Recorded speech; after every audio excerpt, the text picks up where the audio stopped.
Huh. Sira talaga yung daan dito kasi ang lalaki ng mga sasakyan dumadaan dito. Ito yung M. Balte Road mga sangkay dito sa Bulacan. Ang lalaki ng mga sasakyan na dumadaan dito, puro truck, trailer, 10-wheeler, 16-wheeler. Kaya hindi tumatagal yung kalsada dito. Tingnan nyo naman, oh. Sira-sira. Malubak. May mga bahagi na malubak. May mga bahagi na maayos naman. Yan yung M. Balte Road. Paggawaan kasi siguro dito ng ano. Dito ginagawa yung mga simento siguro. Nako, mahirap na mag-overtake nitong haba. Thank you.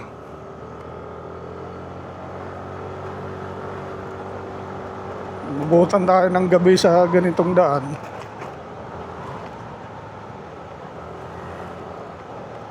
Dito matalas yung mata mo eh. Maya maya may lubak. Dahil sa laki ng mga sasakyan na mga dumadaan dito. Dito po yan sa M. Balte Road mga sangkay. Dito sa Bulacan. Ha? Ano?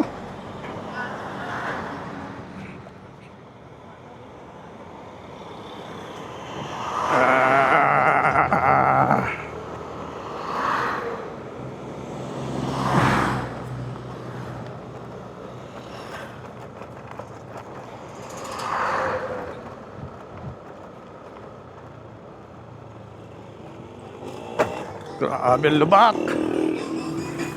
Kita nyo yan mga sangkay. Kalsada na yan. May naaalala ko pag ganitong kalsada yung nadadaanan eh. Masisira talaga kay ang lalaki ng mga sasakyan dito.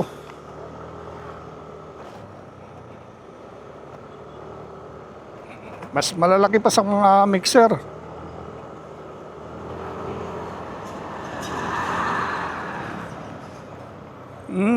Diskarte na lang talaga pagmamaneho. Oh. Lalim yan. Baka tumalsik daw kami, sabi ni Mrs. M. Balte Road mga sangkay, Bulacan North.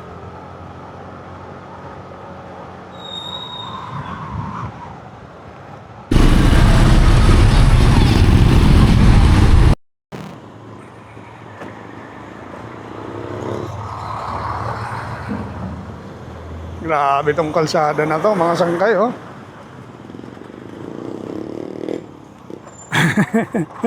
Kahit anong tibay siguro ng kalsada dito, hindi talaga magtatagal. Ganito ba naman kalalaki ng mga sasakyan dumadaan eh.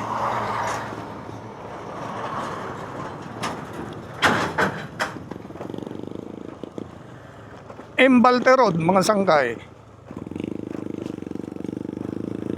Dito kami pinadaan ng Google Map mga sangkay.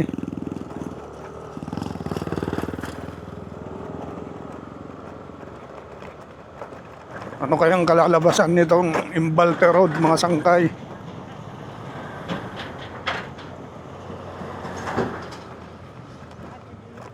Grabe ang kalsada dito.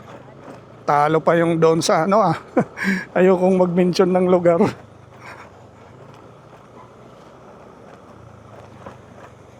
May alam akong kalsada na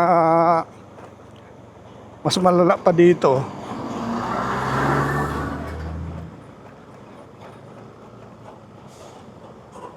Dito na lahat ng sasakyan. Ang lalaki. Nako po.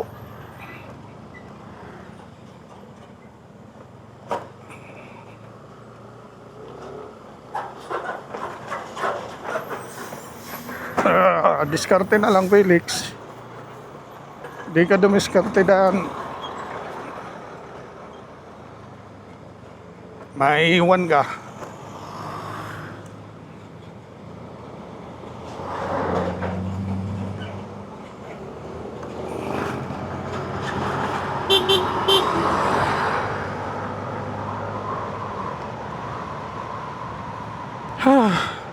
Ayan na naman. Lubak na naman.